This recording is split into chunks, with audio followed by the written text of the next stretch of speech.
It's your girl, Hope TV Movie Bestie, and I watch good shit, and I just got done watching episode 4 of The Testaments. Welcome to Wildin' Out What the Fuck Wednesdays. I say that because on Wednesdays, we have The Testaments and we have Imperfect Women, and y'all, the drama and the trauma is a lot. So, we about to get into The Testaments. Stay tuned for my next video, which I will be doing on Imperfect Women, but let's get into it. Okay, this episode opened with Agnes's family hosting a tea party. So they are trying to impress the aunts so that the aunts will choose a good husband for the girls. The potential commanders, they also give these extravagant gifts. And it was so funny because I was thinking, ooh, are they giving like money, dowries? No, they giving meats. So Agnes, she got tenderloin, and they were like, oh girl, Commander such and such sent a tenderloin. Then someone else sent lamb chops, and they were like, ooh. And I'm just like, but now if you want to send me some short rib, I might give you a look over. So anyways, Daisy is freaking out this whole episode because she is becoming increasingly worried about getting found out. From the bus accident last week, 3 people were found and they hanging up on the wall. And Daisy is just like, oh my gosh, they gonna put me on the wall if they found me. So she's really worried. She's part of Mayday and the eye is always looking. So while at the tea party, a girl, Miriam, she wastes her tea. Now she wastes her tea because Agnes's stepmother puts her foot out and trips her. But she wastes her tea, and this is a major deal. So they go in the back, and she's crying, and she's like, oh my gosh, am I going to get a man from the colonies? Like, I'm going to get somebody mean, and he's going to mistreat me. And I'm thinking, girl, there are no good men in Gilead. Like, they all bad. But she's freaking out, and Daisy is like, what's wrong? And so Agnes is like, she spilled her tea. And Daisy said, and? She's like, yeah, it's not good. And so, all the girls are crowd around her and they're like, it's okay. God's going to take care of you. His will be done. And I'm just like, ugh. I am so bothered by how they use religion in this show. I know that it is the show, but it bothers me because I am like, this is not of God. Nothing they do in Gilead is of God. And the indoctrination that they put in these people's mind, I'm like, God don't want that for y'all. Like, The tea party's almost over. They are having the commander's cake. So in the commander's cake, there is a bride, a little doll that's placed in the cake. So I said, y'all got that from Mardi Gras. And I said, y'all 2 months late. Mardi Gras was in February. It's April. But anyway, so Agnes, she finds the little doll in her cake. Now, it's a porcelain doll. And so as she finds it in the cake, she's chewing. She also happens to break out one of her teeth. Her stepmother is like, yes, you got the bride. And then she's like, oh my gosh, you knocked out one of your teeth? Becca's mom is there, who, Becca's dad is the creepy old dentist. Her mom is like, don't worry, I will make sure that she gets in right away to see my husband. We'll make this right. Agnes is just like, and I'm thinking, Agnes also don't want to go see that man again. And Becca's like, don't worry, my dad is going to take good care of you. And I said, I bet he will. So they go to the dentist. Daisy goes with her. Now, when they get to the dentist's office, he says, come on in, Agnes. And I'm like, Lord. So she goes on in, and right away, I said, what's going on here? So he checks her out and he says, don't worry, it's a simple bonding fix. He puts on a little mask for anesthesia to put her to sleep. Y'all, now, I know I'm the weirdo that loves going to the dentist. So I've never had to have my tooth bonded, but I don't believe it's a painful experience. And I certainly don't think you need to be put to sleep to get it done. And I said, what is he doing? So he goes, just start saying the Lord's Prayer and then you'll be out very quickly.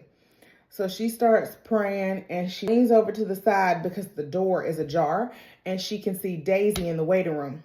Y'all, he got up so quick and went and shut that door and then had the nerve to take his coat off. And I said, oh no, sir, what are you about to do? So he goes back in the room. Now we don't see what he does. And I thought, whew, because one less trauma for the day. But when she comes to, it's obvious he's done something because he's over in the sink washing his hands, grinning like a Cheshire cat. And I'm like, McPedo, leave these girls alone. So while Agnes is in the dentist's office, Daisy and Agnes's guardian are outside in the hallway waiting. And so Agnes says, here, I got something for you. So she hands him a little chocolate that she got from Agnes's commander's office. He says, oh, this is Swiss chocolate. In Switzerland, they're neutral. And she said, look on the back. And so on the back, it had like Chinese or Japanese, some kind of foreign writing. He said, why would her commander have this? You know, Daisy's like, I don't know, that's your job, figure it out. And so he's like, okay. And she said, and by the way, Agnes is in love with you, so you need to be careful with her. And he's just like, okay. Earlier in the episode, she had also told him they were, getting ready for a tea party. They went to the florist, got all these flowers and stuff. And the florist said, hey, the eyes are watching. I'm getting scared. You got to talk to the guardian and get me out of here. And she's like, oh, okay. So she mentions that to him and he's like, okay, we'll see what we can do. So anyways, everybody leaves the dentist's office. They go back to Agnes's house. Daisy and Agnes, they have a moment where they're talking about their mothers because Daisy remarks how she no longer has her biological mother or her adoptive mother.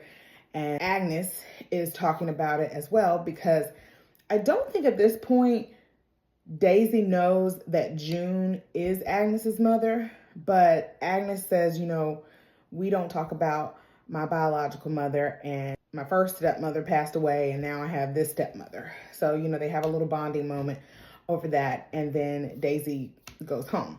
So on Daisy's way home, she has to drive by the florist's office and she's looking, there's the eyes and everybody.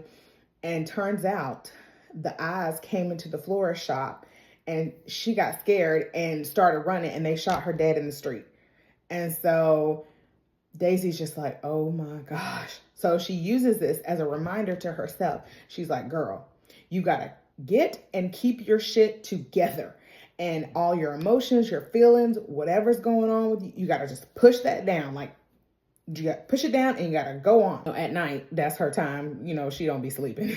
So she gets up and she's listening to her radio in the bathroom stall. And then she can't even do that. She comes out stall, she washes her hand, and then she has a towel and she is just screaming and crying into her towel because she's just like, Gilead is crazy, and if I stay here much longer, they're going to kill me. I've got to get out of here. So then we end the episode with Agnes, and Agnes is up in her room. She's getting undressed. Now, this is another reason I wouldn't have made it in Gilead because, baby, they got too many clothes on. Like, Agnes is taking this off and taking that off and just so many layers. I said, oh my gosh, I hate a layer. Like, I'm put a dress on and call it a day. Boom. And so as she's getting down to like her little corset or whatever, she notices that all her lacing is messed up. Like it's not tight like she left it. It's just all hanging out everywhere. And she's like, because she knows Mr. McPedo was in her shirt. And she's just like, and so she starts silently crying. And I'm like, welcome to Gilead, Agnes. So that was this week's episode. Thank God it was only one because I'm like, ooh, the trauma is too much. So now one thing that did happen in this episode, Becca and Agnes are dancing. They're getting ready to have a ball. Becca is teaching Agnes this dance because, Agnes is now agreeing, but Becca has been agreeing for a little while. So she has been preparing for this ball that they go into. Remember last week, I said I wasn't sure where we were going with this Becca situation because Becca had said, I don't want to get married. And she said, I don't want a husband. And so I didn't know if we were going down some other route. But in this week's episode, I feel like they alluded to it again because when she was teaching her the dance, she just kept like staring at her. And she's like, you're so great and you're wonderful, you're adorable. So I think maybe Becca likes Agnes a little bit beyond friendship. And I said, Lord, Becca, that's the last thing you need. You do not need another problem because, honey, they don't like straight women in Gilead. And heaven forbid you have any kind of fluidity.